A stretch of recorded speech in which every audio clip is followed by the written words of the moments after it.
Hey guys, this is Colin doing a little bit of a prelude to this episode. I know that on the previous episode where we talked about Multiverse of Madness, we kind of said that we would do a mini episode. Well, it turns out that we can't do anything small. This one kind of bloated out into an hour-long episode, so it's a good thing that we didn't do any news or anything like that, because it would have gotten pretty long. It would have been one of our longer episodes, actually. So I just want to give you a heads up. Like we talked about, this is going to be a little bit less edited. I still did a quick edit on it, but there's going to be some more ums and maybe some awkward pauses. I tried to cut down on the pauses mostly, was what I looked for, and some of the stabilization and stuff. But all of that to say, yeah, expect this to be a little bit rougher and a little bit more unhinged, because Chris and I both were very tired. We recorded this pretty late in the day on Friday, and so we're a little bit slap happy, a little bit odd, but I think it should be a good episode. So I hope you guys enjoy, and I will interrupt later because we do just blatantly spoil Multiverse of Madness. So look forward to that.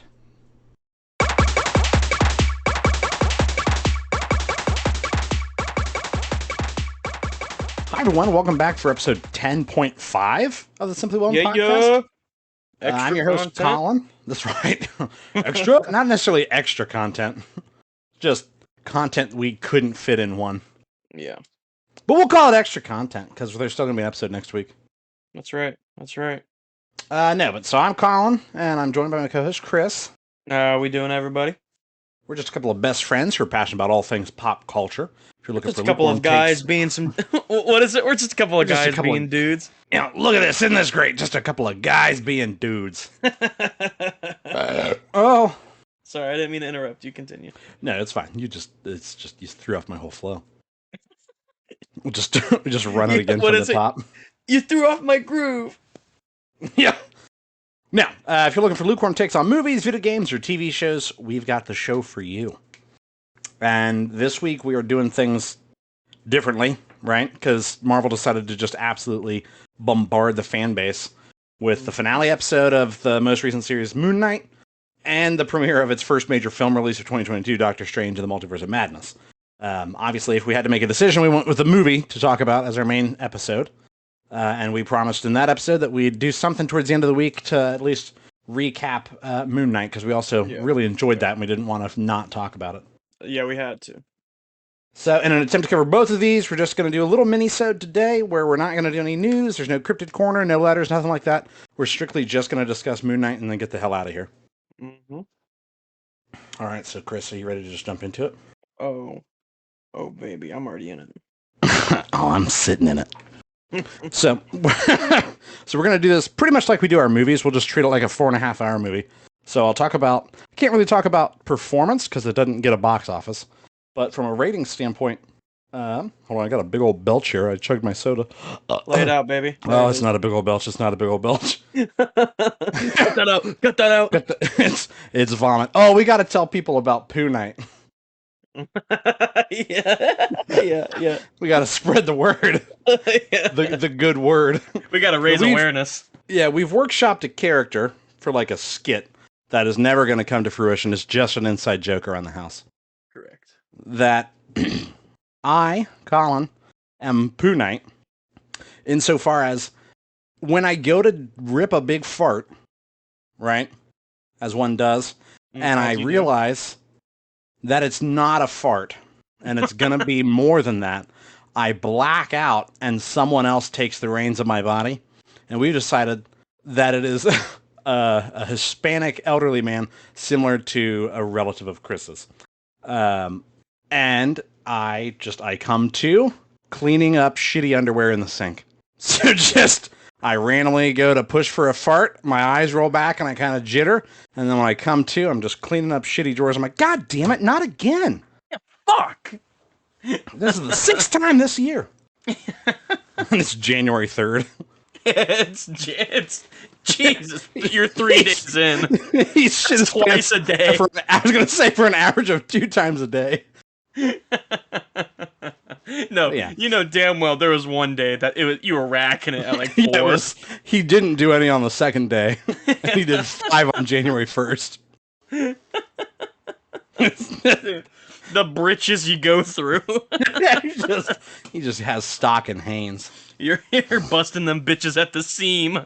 Yeah, I just start wearing adult diapers. Honestly, you would think that's what you would do. It's like a baby. It just starts going up your back. Yeah. Yeah, I can't help it. It just comes out. But no, so Oh, that's what we came up with. That's what we're using our brain power on. yeah. No, Big so brain. in all reality, the ratings for Rotten Tomatoes scores, the ratings for Moon Knight as far as Rotten Tomatoes score goes, the critics score gave it an 87%, and the audience score was a 92, which put it pretty high in the rankings. I think that makes it second or third, I guess, out of the Marvel shows because WandaVision and Loki are both at a 92 critic score. Mm-hmm. So I guess they're first and second tied and fighting, right? And then this would be third for like highest ranked Marvel series, which I could get behind that. I don't know. I'll have to Do we think want on do it we more. want do we want to rank the Marvel shows at the end? I don't know. I haven't thought about that long enough to really. It's just a gut check. It's just a gut check. All right. All right. You have the whole discussion to think about it. Yeah. All right. Yeah. So on IMDb, which like I talked about right when the series first came out, I don't know how reliable the IMDb scores are because it did get review bombed for like the mentioning of the Armenian genocide.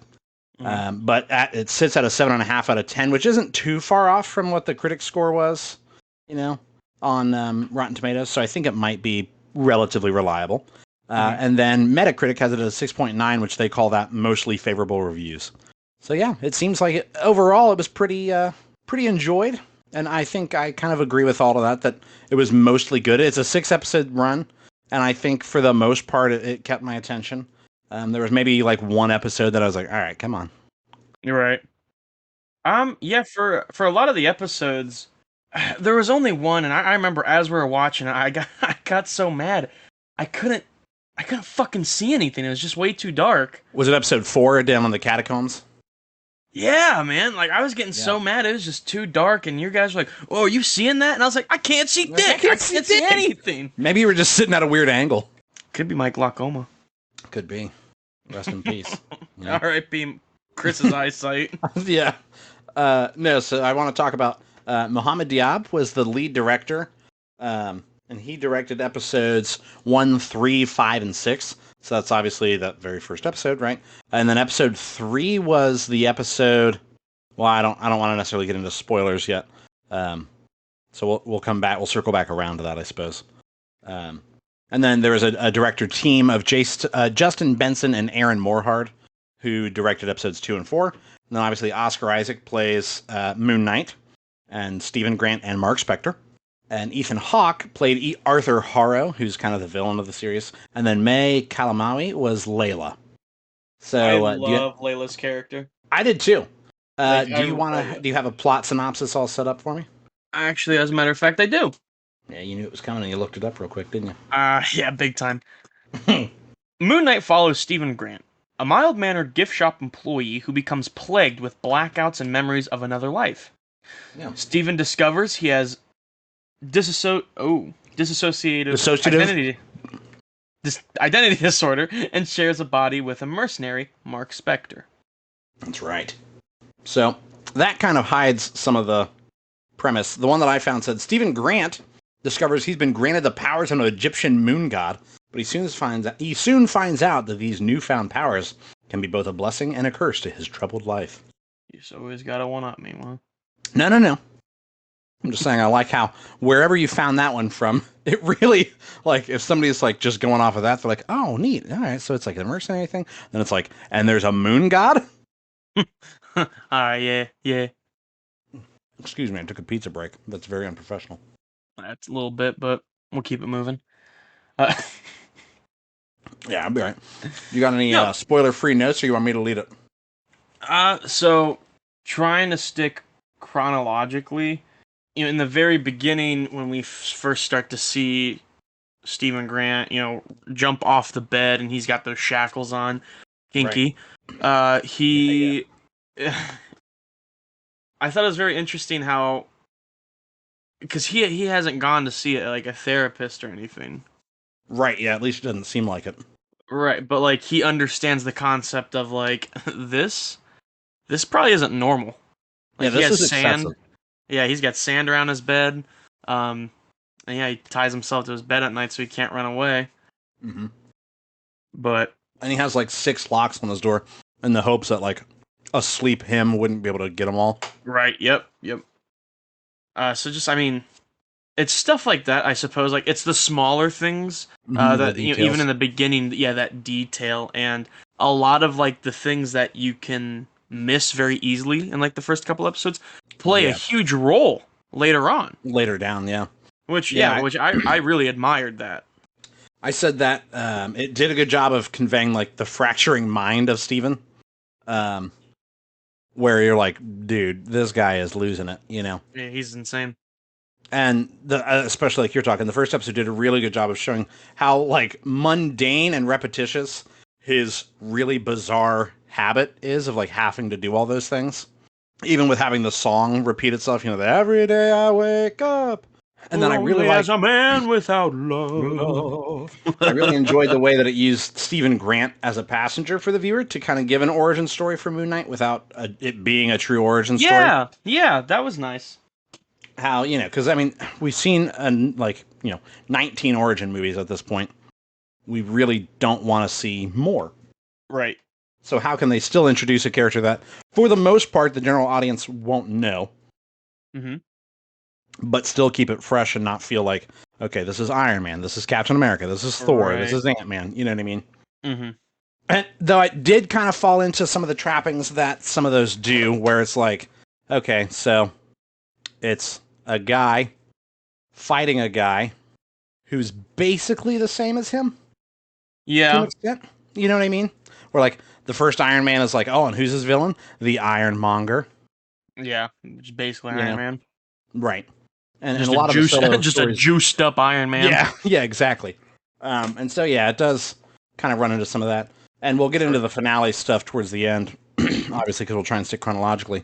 From a character and chemistry standpoint, what'd you think? Oh, very well. I'm gonna stroke off Oscar Isaac.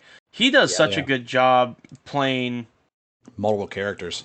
Yeah, and like keeping it kind of like fresh, like because there wasn't any point where I would be like, "Ah, that's something Mark would say, or that's something Steven would Right. say. To the other person, like I'd be like, oh no, this is Steven. He's Yeah, that's completely definitely. different. Yeah, Yeah, like yeah, they felt like different characters. and it just the continuity in that stayed the same. It never once felt like they're the same person, which is good. That's what you want. Yeah. So the chemistry between like Steven and Layla and Mark and Layla, just the completely And polar opposites. And even between Steven and Mark. Yeah. Yeah. Like that's what I marked was that Mark and Steven have a really interesting dynamic, and like they actually do end up having quite a bit of chemistry as the series goes forward, which is an odd thing to have where it's the same actor, right?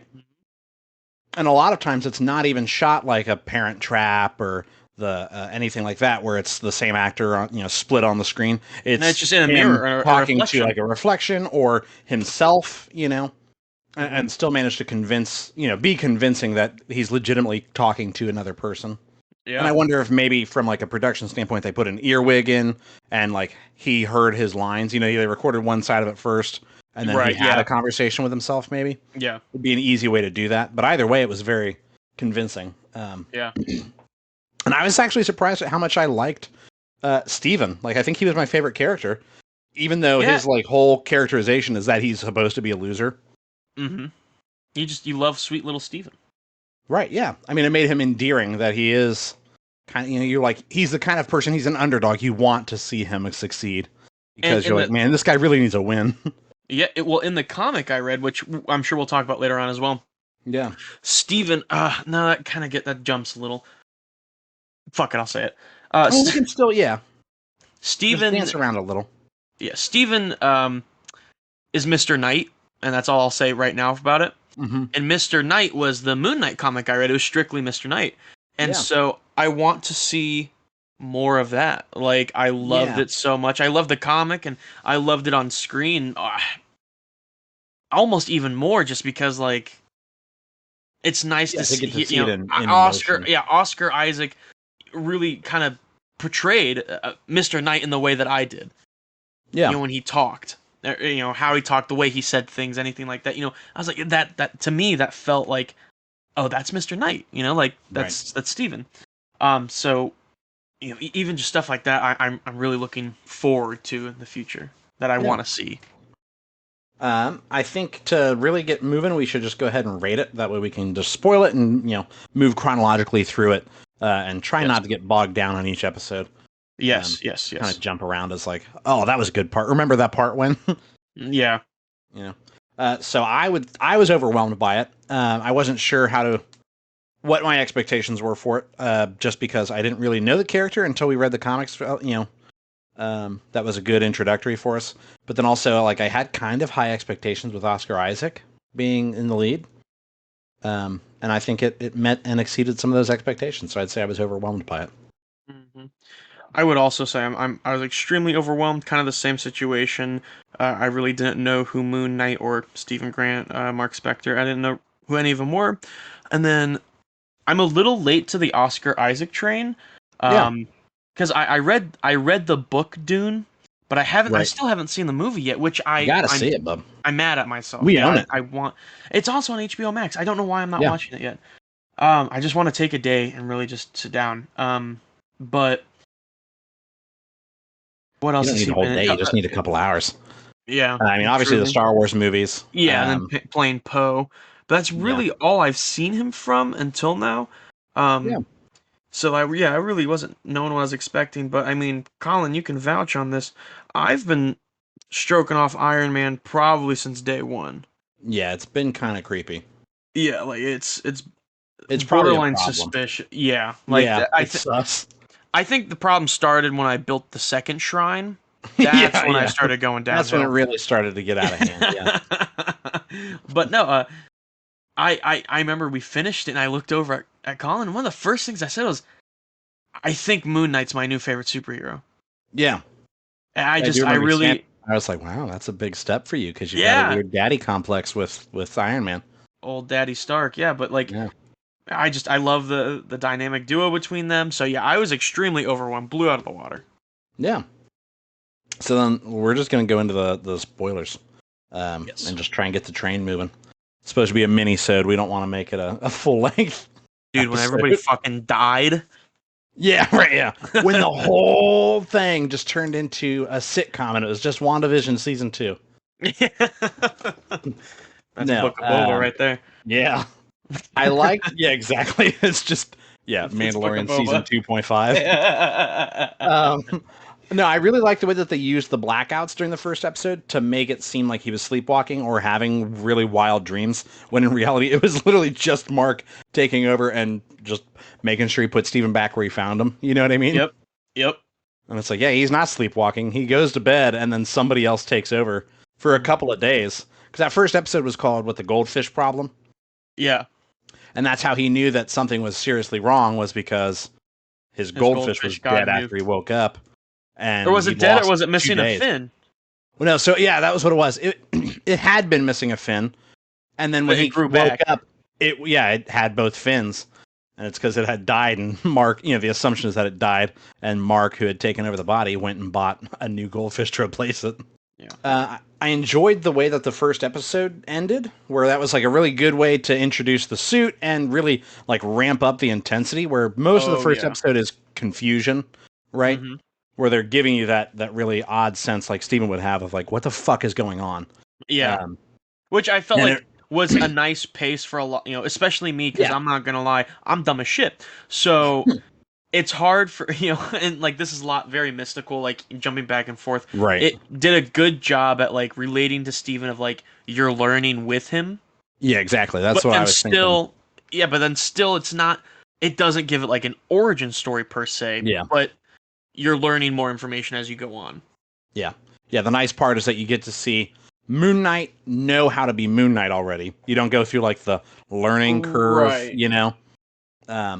But you just get to basically be introduced to Moon Knight by Mark through Steven. Does that make sense? Mm-hmm.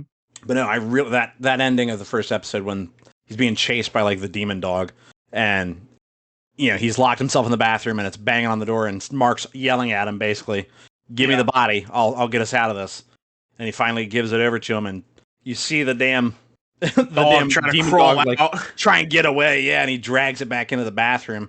and you see him just beat it to death with like I think he stabs it with his knife, doesn't he? Mm-hmm. And then he just walks into the camera, and that's the end of the first episode. So you really only get like literally 15 seconds of Moon Knight in the first episode, and you're like, oh wow, all right, I want a little bit more of that. Yeah. Teases you. The second episode I thought was mostly forgettable, but it does have some really good parts in it. Mm-hmm. Where like you have Steven really beginning to like question his sanity because he goes to see the security footage and it's just blank. The demon dogs aren't visible, right? Yeah. And it's just him on them, and they're like, "Yeah, you busted up the fucking bathrooms, you loon." And they like recommend sending him to, we've got good therapists and stuff like that, right? Mm-hmm. And but then obviously we get to meet Layla, which is a major character, huge character, and she's Mark's wife. Well. Yeah, she's Mark's wife, and she's basically pissed off that he's been hiding from her, and is kind of angry at him because she thinks he's doing. It's been like 2 years, she said. Yeah, something like that. 2 or 3. She thinks he's doing some weird deep cover shit when he's literally just locked inside a British Egyptology nerd's head. Yeah. You know? And she's like, all right, drop the fucking accent, dude. And he's like, what accent? I don't know what you're talking about, And you're like, all right, drop it, And then obviously that leads into us getting to see Steven's rendition on the Moon Knight costume when he won't give the body back to Mark. And like Layla's yelling at him and Khonshu's yelling at him to like, summon the damn suit, And he's like, suit? And he puts on a literal suit. It's just him misinterpreting the idea, right? Yeah. And that's how you get the Mr. Knight costume. Which looks fire as fuck. Crisp. Like, a whole outfit, nice. Yeah. Yeah, it's looking real good. Nice. Hey guys, so like I said, I was going to jump back in to interrupt with a little bit of a spoiler alert. So, Multiverse of Madness spoilers start right after this clip, and they go for about 2 to 3 minutes. So you're basically going to jump ahead until you hear Chris say, what were we talking about? I don't remember what we were talking about. Something to that effect, right? He sounds a little bit like that as well when he says it. So just look for that. Like I said, about 2 minutes, and then you should be safe. Also, this is the only time I'm going to jump back. No, go ahead. In the scene where we kind of see him black out and then wake back up and he's driving the cupcake truck. Yeah. But that whole scene, you see that castle in the background. Yeah, and people were thinking it might be like Mr. Von Dooms. Yeah, dude, I love that theory because then it can tie it into the multiverse. And then we've already said spoilers at this point of Multiverse of Madness. Fucking John Krasinski playing Mr. Fantastic. Whoa, people come here for the Moon Knight review, and you're just like Multiverse of Madness spoilers a week out. We'll have to. Yeah, there are spoilers, but I suppose. Yeah. Oops. But oops. But I mean, that would be a nice little tie-in. I feel like that'd be good. All right, as long as we're doing Multiverse of Madness spoilers, I saw a theory today that made me go, ooh, I like that. What if the Fantastic Four movie does have John Krasinski as Mr. Fantastic, right? Yes. And it opens with him waking up from a nightmare, and it's the nightmare of him being torn up. Ooh, oh my god! But that's not a nightmare. No, exactly, because that's how dreams apparently work in the MCU. Mm-hmm. Is that it's somewhere out in the multiverse that just happened. Dang, that'd be good as fuck. Yeah, that'd be real good. All right, and back to Moon. Done. Yeah, done. Oh, where did we leave off? Yeah, I don't know. Yeah, you were talking about jumping back to... Oh, yeah, because we were talking about the... Yeah. But jumping back Layla. Up. Yes. Oh, yeah, and we got to see the Mr. Knight costume. Which leads to him basically passing off ownership of the body again, where he's getting his shit rocked by the demon dog, and he's basically like, take the body, take the body, take the body! Yeah. And so Mark takes over as, Moon Knight and kills the demon dog by, like, spearing it onto a statue. Which, that whole scene, that just, like, from a cinematic standpoint, was really nice. Yeah, seeing him run and jump across the rooftops. Mm-hmm. And then you get a really good, like, a solid bit of acting. It's like, this is why they got Oscar Isaac, is him playing Mark and Steven both really starting to disagree over ownership of the body. And Mark absolutely losing his cool and, like, kicking the shit out of the reflection. Mm-hmm. Are you with me? Yeah, that shit. Yeah, can you hear me? Yeah. I was making sure you remembered what I was talking about because you were kind of like, mm-hmm. Oh, no, sorry, I was taking a drink of my drink. Oh, I feel you. You don't need to say not a sponsor every time we mention a thing. But yeah, no, like that whole scene where he's starting to tell him to shut the fuck up, and he's like, Yeah. because I remember we had to go back and listen to it. We're like, We're like, if does he doesn't say it, they imply it heavily enough that you might as well have said it. Right, and he's kicking the glass, trying to get him out of his head essentially. Yeah. But yeah, that whole scene is just phenomenal acting. So let's see. Then we get into episode 3, where because they have to go to. We haven't even talked about. So Harrow is the bad guy, right? And his whole deal is that he is the avatar. If Moon Knight is the avatar to the moon god Khonshu, Arthur Harrow is the avatar, or the would-be avatar to the goddess Amit, right? Is that how it's pronounced? Yes. Yeah.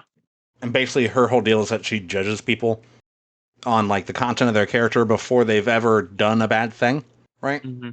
While Khonshu is more of like giving them the choice. Yeah, so like Khonshu punishes after the fact, and Amit punishes before they have the chance to do the bad deed. Yeah. So they're same, but different, right? Yeah. Well, they're trying to find Amit because she's been trapped by the other gods, and Arthur Harrow obviously wants to free her, and Mark is trying to get to her before him. Mm-hmm. So episode 3 shows them going to, he and Layla going to find some dude who might have a map to where Amit's being kept. Yes. And that's when you get to see it's mostly a nothing episode until like the last 30 minutes, I would say. Mm-hmm. Because that's when you get to see the really awesome fight scene where Layla is like taking dudes down with her necklace knives. Yeah, dude. Which was hot. That was hot. Yeah. And you got fucking Moon Knight diving off the roof of that building and his cape coming out, and he looks like the crescent moon. And it's very much like that's a comic book panel. Which is actually one of our pictures on our Instagram at Simply One Podcast on Instagram if you want to check that out too. A word? Oh yeah. That's the one I put up. When did you do that? Back when we read the comics from Moon Knight. Oh my god. Yeah, so say what you want. You're a G, baby. No, and so they get out of there. You get to see how immune or invulnerable Moon Knight is because they are just stabbing the shit out of him with spears. Yeah, they're getting him. Like he's basically a pincushion, and he's like pulling dudes into him so they can stab him deeper so that he can like get a hand on them. Yeah, and breaking the spears off and using them to stab people and shit. Oh my like, god, whoa. yeah, that was nuts. Yeah, and then obviously they get the map, and he's like, all right, let's deuce out of here, right? Mm-hmm. And they go, and that's when you get to see Steven kind of do some knowledge, right? Because he knows all about how to read this map. Because if in a big wide open desert, they have no way to navigate other than the stars. Yeah, because Mark was trying to do it himself, and it just wasn't. He couldn't figure it out. And even Layla was like, "Dude, let Steven out. Like he knows." Yeah, give Steven the rings. Yeah, and so he does. He lets Steven out, and Steven's like, "All right, so here's where it's telling us to go." But the problem is, this map was written like 2,000 years ago, and the stars have shifted, right? And that's when you get to see Khonshu use like some hardcore power. And reverse the nights or the sky. He reverses the night sky to what it would have looked like 2,000 years ago. That was the one. Not a sponsor. Not a sponsor. Yeah, we are not sponsored by. No, we are not. Sorry, we are going to jump around for a second because there we go. I said it was a pretty much nothing episode. There is something in it. They, as like a last ditch effort before they travel to that guy to get a map. Khonshu and Mark demand a council with like the other gods' avatars to be like, fucking Arthur Harrow is fucking trying to bring Amit back. And they basically are like, all right, well, Arthur, this guy says you're doing that. And he's like, yeah, but they're wrong though. And the other gods are like, word, he said he's not doing it. So, yeah. You know what I mean? And they're basically like, all right, Khonshu, if you do another fucking thing, we're going to lock you up. Yeah. So Khonshu's basically like, thanks a lot, Mark, Yeah. Harrow straight up swore on his Yeezys. And he's like, it wasn't me. Yeah. And they're like, shit, yeah. Yeah, he promised on the Yeezys, like, he ain't doing it. He ain't doing it. Like, you don't say that shit unless you mean it. Yeah, you don't take that shit lightly. but so then, Khonshu must have had crossies behind his back, right? Because then he goes on and he reverses the night sky. And, he's like, psych! And he reverses the night sky, and the gods hold up their end. They're like, well, guess what, bitch? And they lock him up in a statue and just set him on the fucking shelf. So Mark and Steven have no Moon Knight protection, right? They're just and they've been shot at this point. Not yet. That's episode 4 when they're in the tomb. Yeah. My bad. My fault. Yeah, it is. Whoa, steady. Not a sponsor. So episode 4 is a really good change of pace, I thought. Because you get to see, it dips into, a horror vibe, right? Because that's when they're going through the tombs and stuff.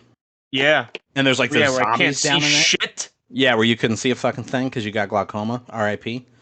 R.I.P. Hold down. I can see. Barely. Jesus. So, yeah, there's, these weird mummy zombie creatures, just skittering around the catacombs. And we literally, vaguely see a dude get disemboweled by one of them. Yeah. Which was irritating to me in retrospect, because I'm like, they showed us that shit, but they couldn't say the F word. You know what I mean?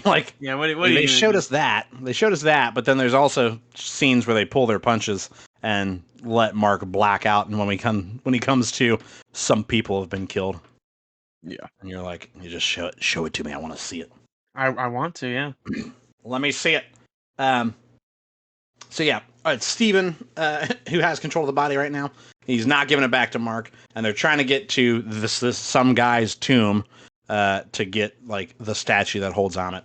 And Arthur Harrow kind of beats them there and catches Layla and is chatting at her, and basically is like, hey, he keeps heavily insinuating, hey, maybe ask Mark what happened to your dad, And you're like, I'm thinking Mark killed her dad. And yeah, he did. Straight up. Did he? No. He didn't, but he was there the night that he died. Yeah, but he said he tried to. I believe Mark when he said he tried to save him. Yeah. I really. But still, I really he kept that shit a secret for a little too long. Yeah. It's like going, I didn't lie, and it's like, well, you sure as fuck didn't tell the truth. Right. Yeah, you were keeping that shit from her, which is not cash money. So she's obviously a little pissed at him and is like, fuck off, whatever, and goes stomping off in one direction to try and find the tomb. And then Mark and Steven make it to the tomb, and they discover that it's fucking Alexander the Great. Yeah. And so they're like, all right, sick. And he goes rooting around on his fucking neck, Steven does, and finds he was the voice. He was the voice of the... He was the tongue of the structure, right? Was it the Sphinx? Yeah, something something like that. It could have been not, right? Yeah. We only watched it 3-4 weeks ago. So yeah, he finds that statue, and he's like, yeah, we're gonna get this shit away from Harrow because he wants to free her and kill billions of people when they fail her judgment. So we don't want that to happen. And then Arthur is straight up like, you thought, and shoots him several times in the chest. Yeah. And they just fall into the water and sink down. And you're like, how are they gonna come back from this one? And then they just wake up. Mark comes to inside of a psych ward, and they really do a good job of laying all the groundwork down that he's been in the psych ward, and what happened to Steven in the first episode, the whole routine of every day I wake up, is just shit that's been going on inside the psych ward, where he's chained to his wheelchair and all that, and they really lay it out, and you're like, damn, all right. So now I'm questioning. And it was convincing hard. Yeah, I wish they'd have stuck with it a little longer, because they pretty quickly go, no, there's something else afoot, right? Yeah, but also, I mean, they're trying to cram it all in, because that was pretty towards the end of the series. Yeah, that was the end of episode 4, and it's literally the last 10 minutes of episode 4. He's talking to Dr. Arthur Harrow, who's now his psychologist, and he starts to twig out because he's like, I don't think this is real. And he breaks free, and he finds Steven in one of the rooms inside of a sarcophagus, and he lets him out. And then we see a third sarcophagus, which is obviously the second real hint that we've gotten to there being a third entity, or a third identity, I mean. Yeah, Jake Lockley. Yeah. And so Mark's like, yeah, we gotta get the fuck out of here. And as he and Steven are running, and now they're two separate beings, right? Which is odd. No, the first hint was when he was still searching for... Huh? Searching for? Go ahead. When they were searching for the tomb, and they both black out, and they come to, and they're like, was that you? And he's like, uh-uh. with the four guys on the roof. Right, yeah. He's like, yeah, that wasn't me. I thought it was you. Yeah. All right, well, I guess you got me. All right. Actually, Actually, who's who's Spider-Man 2099, Chris? um, Oh, Miguel. no. Is it Diego? Stop. Actually, it's Miguel O'Hara. Who's 6 Degrees of Separation here, is voiced by Oscar Isaac. Huh? Miguel O'Hara in Into the Spider-Verse is voiced by Oscar Isaac. Nuh-uh. Yeah. Oh my god. Because you figure they show Spider-Man 2099 at the end of, like, in the post-credit scene. Yeah, yeah. And yeah, it's Oscar Isaac. And he's obviously going to play him in Across the Universe, or Across the Spider-Verse. Yeah, yeah. But yeah, so they're trying to get the fuck out of there. Mark and Steven are. And they come to an exit, and then when they bust it open, there's a giant talking hippo that's like, hi guys! And they're like, ah! And that's the end of the episode, right? Mm-hmm. Episode 5 is like a really intense character study into who Mark Spector is and why he might need someone like Steven to kind of take his spot in the driver's seat sometimes. Mm-hmm. And so, like, what's going on that in that psych ward, baby? What's the truth? Well, I thought the psych ward, because in my comic was an airplane that was a prison, and it looked very similar, kind of like that psych ward feel. And they, and when they started to sway in the boat, I was like, oh my god, it's turbulence. Like shit's starting to move. It's an airplane. Which I wasn't far off. I remember you were agreeing with me. You're like, yeah, shit, you're probably right. Like that makes sense. Yeah, lining up.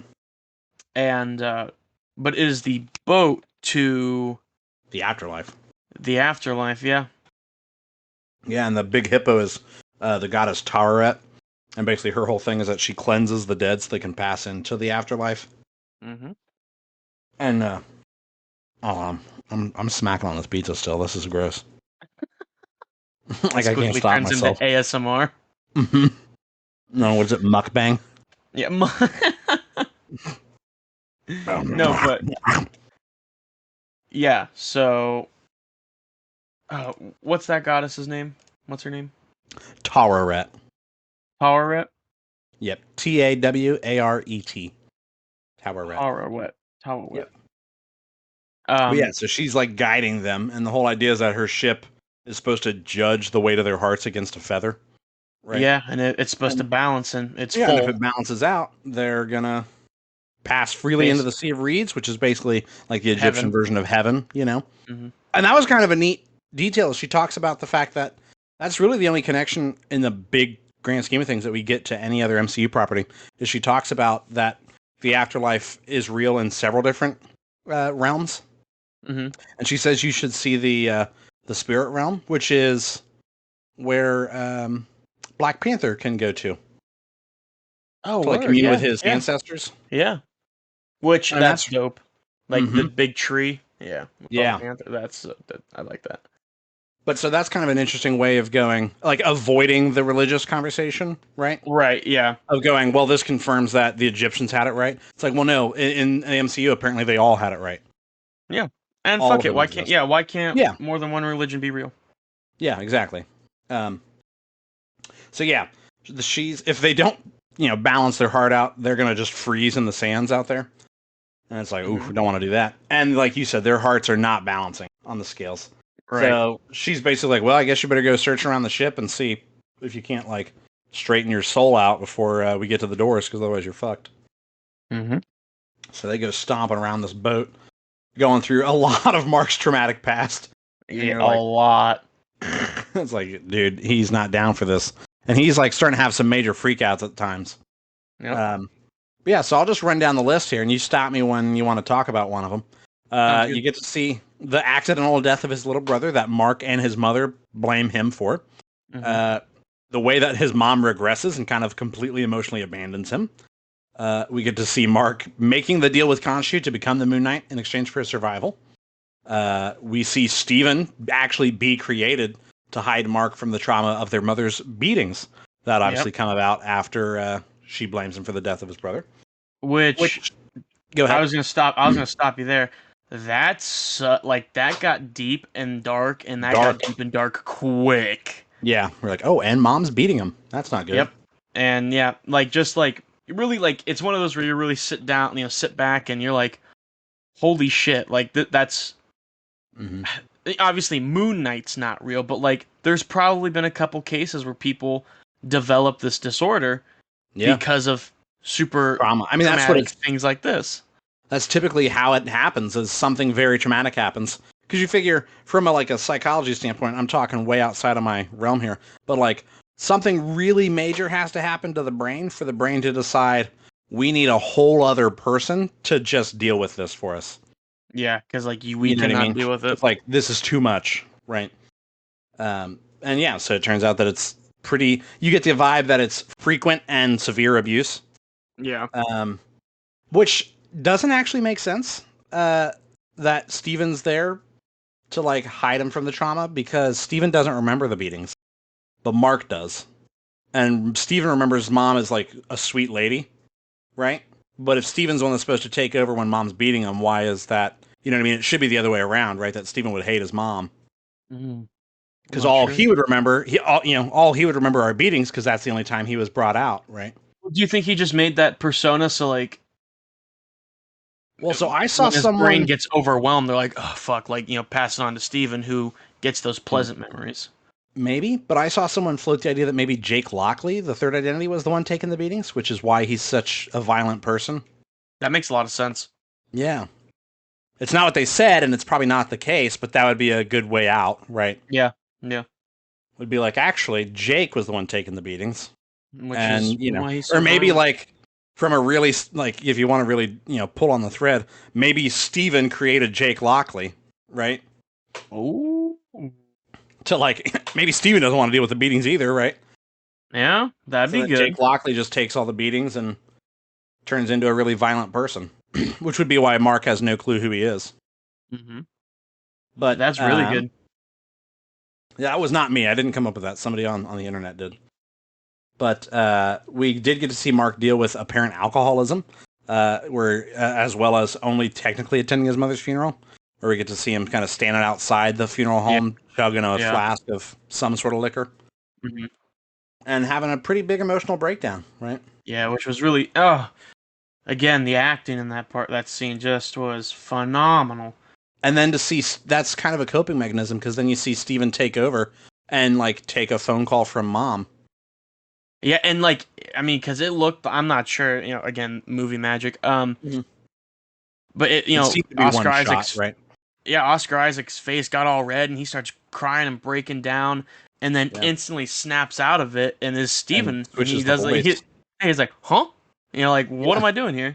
Yeah, and he's he's basically like, I'm a goof. I did it again, mom. And he calls mom, and he's like, you're never gonna believe this. Leaves her a voicemail.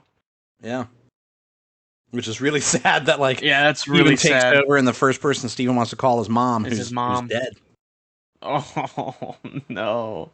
And that's so sad. Yeah, and so then as they, they've done enough, right? But not nearly enough. The heart's still unbalanced, and they're trying to get the ship righted and all that. And Tara's basically like, yeah, it's not working, guys. You're screwed. I'm sorry. And all the dead start boarding the ship and trying to take them down into the sands. And Steven kind of has the epiphany that like, if Mark and I are the same person at the end of the day, I should have all the fighting abilities, right? And he just proceeds to kick the shit out of all these dead guys. And, I like they did a good job with it because they didn't, he wasn't as badass as Mark per se, right? Yeah, like he's still a little rusty, which I thought was a nice touch. Where it's like, yes, he can do it, but obviously Mark is still going to be more skilled, better at than it. Steven. Yeah. And part of that comes down to confidence in the ability, right? Correct. Yeah. But yeah, and so when he saves nice Mark, I what happens to him? He gets taken overboard. Yeah, and he freezes out in the sand there.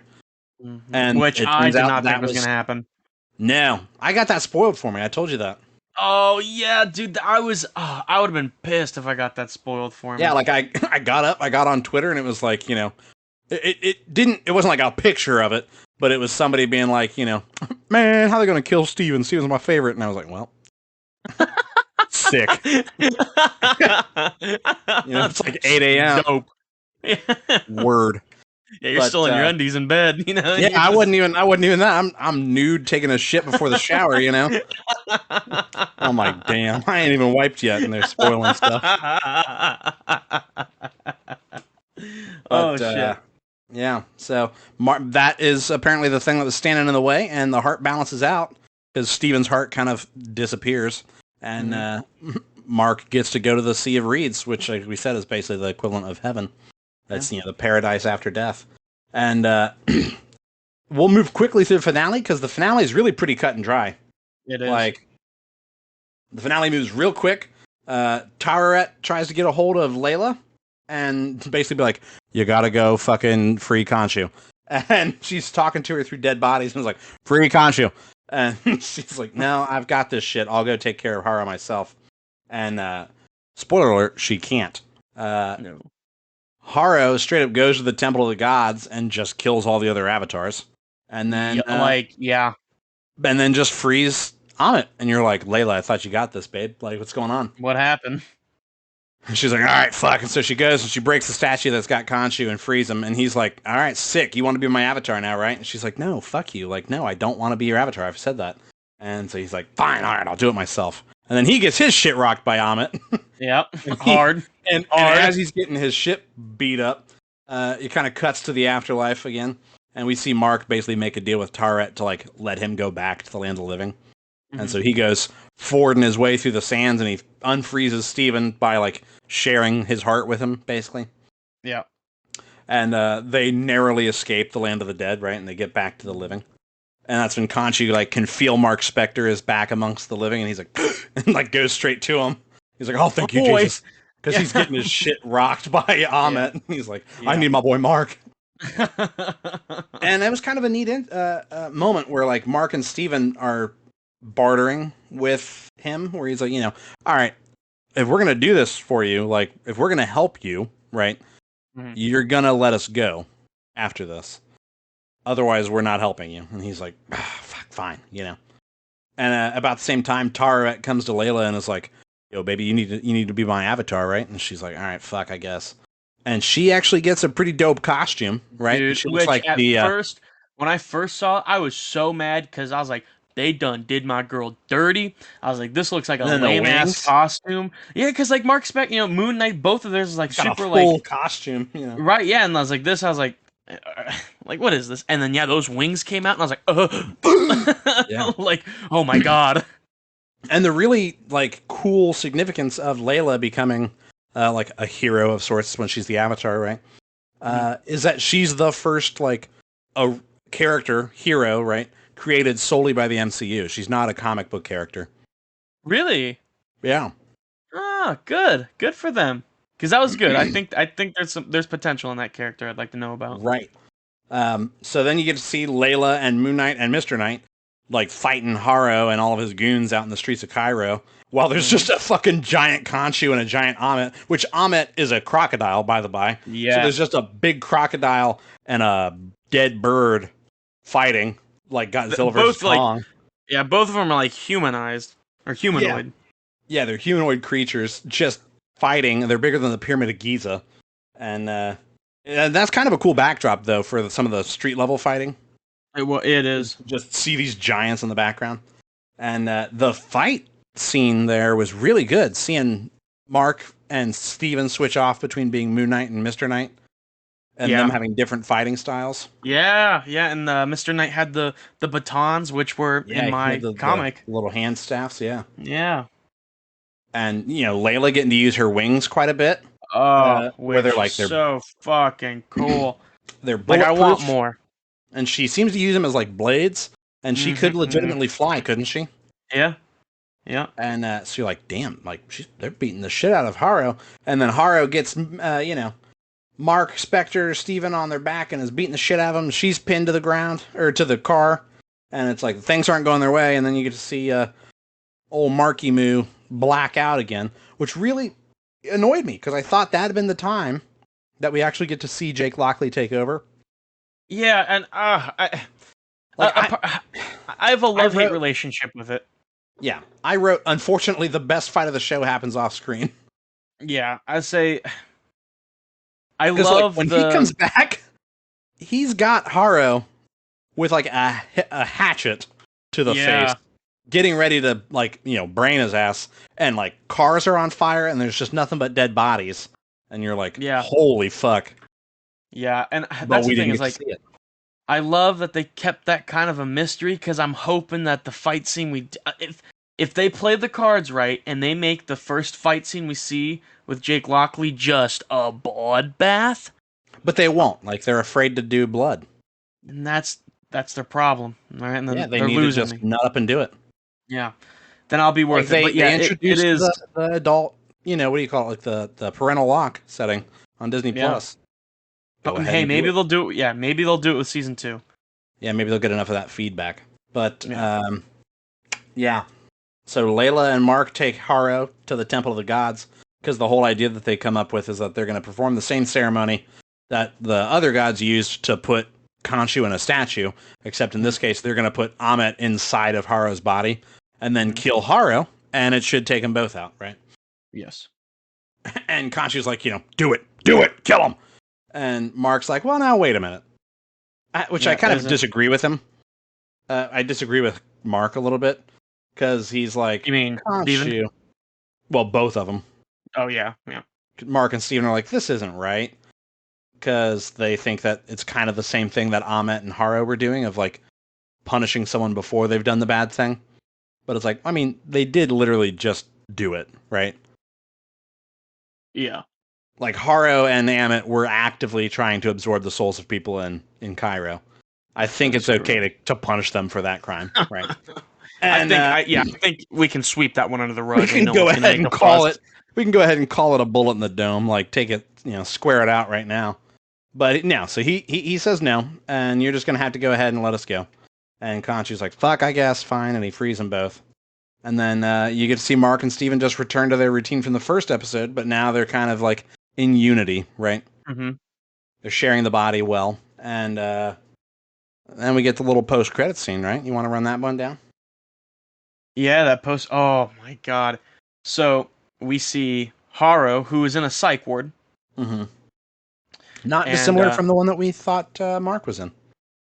Yeah, yeah. And we see someone come in, basically pick him up, because he's in a wheelchair, and they stroll him out, and they dump him in a limousine. And he like kicks the fucking wheelchair off into the grass. Yeah, and then gets back into the car, and then it cuts to Haro, and he's like, "What's the fuck's going on?" He's kind of loopy from drugs, where they've put him in a stupor. And it's our boy Khonshu. He's in a suit in that one, isn't he? He's dressed up. He's taking a note from Steven. Yeah, yeah, I would too. But yeah, he's sitting in a suit in the limousine, and Haro kind of looks at him, and he's like, "What does he say?" He's like, "You can't do it. Like, you don't have an avatar." Yeah, something to that effect. And Conchi's basically like, I might not have cooperation from Mark, but Mark doesn't know how truly fucked up he is. I think he's how fractured he is. And he goes, "Let me introduce you to my friend Jake Lockley." And he kind of like rolls down the window between the driver's cab and the back seat of the limo. And he goes, Jake Lockley peeks around, and it's Mark's body, right? And you find out that's the confirmation, right? That there's a third identity. And he just turns around from the driver's seat and fires several rounds from a silenced pistol, just killing Haro. Yeah, and then just drives off. And in the limo, and who's the limo driver? Well, so typically in the comics, Jake Lockley's a taxi driver, right? But it seems like maybe he's the rich one. Yeah, because the limousine did say Spectre. But the limo said Spectre, which is Mark. So I don't know. Maybe, hopefully, this was supposed to be a mini series, not a season 1 type deal. But I really wanted to keep going.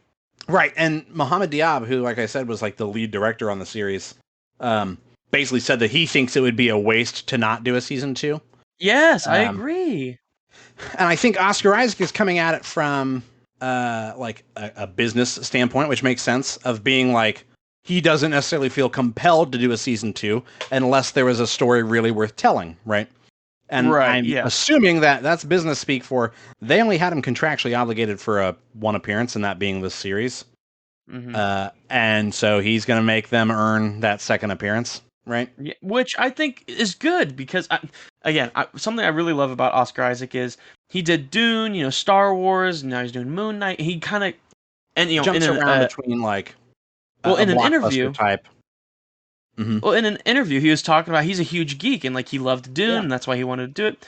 And I kind of get the feeling that like he's not a cash grabber, like he's not doing it for right. whoever's paying the most. He's doing it for shit that's good and shit that he likes and he knows I would be a think good fit for him.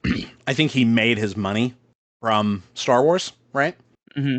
I also have gathered from like different interviews and stuff like that he did not enjoy making Star Wars. Really? Yeah, which Well, I was know why I was. Go ahead. I was gonna say I know the Oscar Isaac, and I can't remember the gentleman's name who plays John Finn. Boyega. Yeah, there was like someone that said like basically make them a couple, like Yeah, they like. they fit the role, and they were both Yeah, like for it, and I was like, sure, yeah, why not? Like, yeah, do it. yeah. And they didn't, And they but they both were had the kind of bummed one, by that. yeah, and they had the one scene Yeah, of and like the like celebration the two women kissing, and they're like, there it for is. like a split second, and Disney was like representation. Yeah, And it's like literally. how bold of you, Disney, to put a 4 second clip of two women Not even. pecking on the lips that you could cut easily so that it can play well in international markets Yeah. and still, have a pretty mediocre Star Wars film. Blow it out your ass. Blow it out your ass. But yeah, so I'm thinking his experience of being contractually obligated to do 3 Star Wars movies kind of impacted his Set him maybe straight. He's like, yeah, desire. don't. I don't want to be stuck in a contract. So now he's got a, luckily for him, he got a really good series and he did a really good job.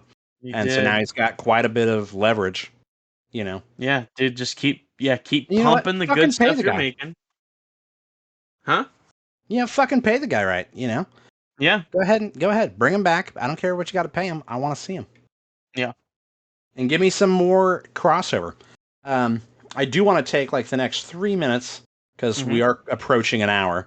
Oh which shit. is making this not necessarily a minisode. Oh shit, dude.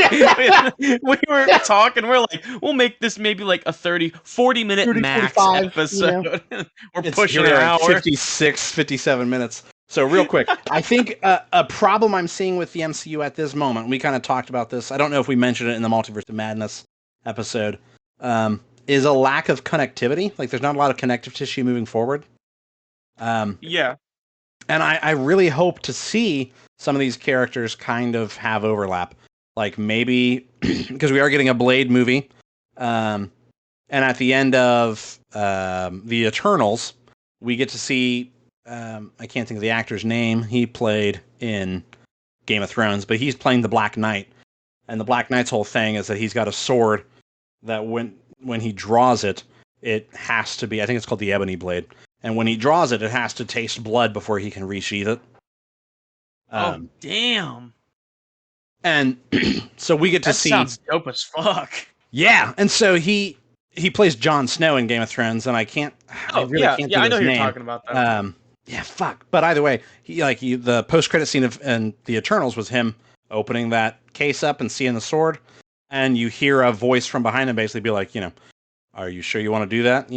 And it was revealed that voice was Mahershala Ali, who's going to play Blade. Mm-hmm. And so, okay, now you've got the two of them in London, a vampire hunter and a guy who has a mystic blade that also has fought with Moon Knight before. So maybe you get an overlap of like the three of them dealing with more of like the mystical, like life and death supernatural stuff, right? Yeah. And so I just really want some more like, okay, give me, I want some connection, right? Give me some overlap. And I really would like to see this character overlap with other people. I agree with you. No, 100%. Yeah. What are you clicking on there, baby girl? I remembered that we're ranking all of the Marvel TV shows. So you know what? Maybe we'll do that next week because. Oh, I got them all pulled up. Oh, all right. So what? Read the list to me. We'll do it lightning fast. Not in order. No. So you have Moon Knight, Hawkeye, What If, Loki, WandaVision, Daredevil, Punisher. I don't think we count the Netflix stuff. Fuck. All right, fine. Yeah, just the MCU official stuff. Oh well, Daredevil. Well, I guess Not no. official. Just We don't know yeah. that. Damn, please God. Daredevil's gonna be up there. I think Daredevil's gonna be 2. Yeah, Dude, I love Daredevil. I know you did. Rank 'em. Especially, yeah, rank. So number 1, Don't forget Falcon and the Winter Soldier. yes, and Falcon and the Winter Soldier. I think for There should be number 6 in 1, total. number 1, I'm gonna have to say Loki. Yeah, I Loki agree. was gas. Yeah, that was gas. Um, number 2, I'm gonna say Moon Knight. Okay. Yep. Number 3, uh, I damn, I can't decipher between them. Number 3 is gonna have to be What If and WandaVision. A word. Yeah, I can't like. I loved What If, like, because it really kind of explored more in the multiverse, which was very Yeah. fun. But Yeah. also, WandaVision had like that nice sitcom kind of style, but Yeah. with a little more. And I can't pick between them. Um, and then number 4, Falcon and Winter Soldier. I was really interested in um Bucky's story. Yeah. And I don't think we got enough of it. Yeah, and I don't think we got. I just don't think we got enough of either one. Either of Because I them. Yeah. wanted, yeah, I wanted to know more about both. So I felt like at times both of them were a little dull. So does that mean Hawkeye is your number 5? Yeah, Hawkeye's been your least favorite? yeah. Okay. So let me ask you something real quick before I rank mine. Would you be okay with the per episode budget being lower if we got more episodes per series? Of like Falcon and Winter Soldier, or just in general. In general, because like Falcon and the Winter Soldier was 6, Hawkeye was 6, Moon Knight was 6. I mean, Some of honestly, them, I think, I don't think they should stick themselves to 6 or 10 or, you know what I mean? sure. Because like Hawkeye and Moon Knight both had an episode in the middle where it's like, okay, we probably could have trimmed that one down. Mm-hmm. So maybe they just need to trim the writing up and go, okay, why did I have an episode that felt like filler and then still feel like I wanted more at the end? Right. You know? I don't know. Mm-hmm. I think. I mean, honestly, in my opinion, having good CGI is always nice. You know, it's always beneficial. But I mean, Sure. you can make a very quality episode and use like practical effects, or Right. you know, you can bump down the CGI just a little bit. I don't think it's gonna, you know, especially with how modern CGI is now, I don't think it's gonna kill, Right. you know, Well, and the scene. especially with like a character like Hawkeye or honestly Moon Knight, where in Yeah. the grand scheme of things they could be a street level hero. Mm-hmm. You know, so you don't need a lot of CGI because there's not the big CGI finale, which all of the Marvel shows have had so far. Yeah. Which I think is one of my gripes, honestly, is that they've all ended on like where it's like, okay, the finale is a big action scene, and then it wraps Yeah. up really quick. Well, not for Moon Knight. Ah, yeah. Two gigantic gods fighting in the background, Well, yeah, yeah. you know, and then arguably the most interesting part of the fight was saved for, you know, adult eyes only. I will say, I do think there should be a higher budget for shows like Loki, where it's very, Yeah. you know, visual. You know, that's the impact they're going for. But like Right. WandaVision, no. It didn't need to have a big Yeah, budget. because they had stuff like in like the fifth, what was it, the 50s, 60s, 50s and up, Yeah. and they used kind of like that phony movie magic. You know, basically where they like make a turkey leg fly, but they would put like the string on it. The tactics that they would have used then. Right. Yeah. So like it didn't need a big budget, No, uh-uh. But and they could have put that towards something else, like let me hit Hawkeye you with my or ranking here. Winter Soldier. Yeah. Yeah. So Loki, I agree. Loki, and then for me, it's WandaVision. Okay. I really enjoyed WandaVision, and I don't know honestly. I think they might like tied for first and second place.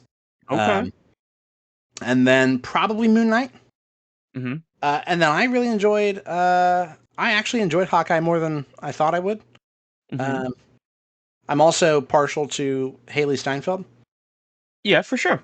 But then I think it's Falcon and the Winter Soldier, and then What If was probably my least favorite. Not that I disliked it. Really? I didn't dislike For any sure. of them. Right, exactly. It's I just didn't my dislike least any of them. favorite. Sure. No, I'm picking up what you're putting down, baby. I think a part of the problem I had with What If I was think it's a that respectable choice. Yeah. a lot of the episodes made me want more, but I know I'm not necessarily going to get more. And then there's other episodes where I could care less, and some of them feel like they just kind of stop happening, right? Sure. And I do know that the first season of What If had issues with the pandemic running into like animation and writing, and so some of them were a lot of the episodes were supposed to be like 45 minutes, and they got cut back to like 30, which could explain why some of them do feel like they just sort of stop. Yeah. But yeah, I will say if Daredevil's in there, Daredevil would have been number 2. Loki, Daredevil, Moon Knight, WandaVision and What If, Falcon Winter Soldier, Hawkeye. I think honestly, right now the biggest bonus or benefit to Loki is that it feels like the most impactful, like universe-wise, property that we've had. Where like it birthed the multiverse again. It did, yeah. And Kevin Feige even straight up came out and said that shit, that like all of the stuff happening in Spider-Man No Way Home and Multiverse of Madness is because of Sylvie and Loki killing He Who Remains. So that's pretty dope. But it is an hour and 6 minutes, so we gotta just wrap it up. It'll be a messy wrap up. This was our Moon Knight review. Half episode. This is our hour and 5 quote unquote mini episode.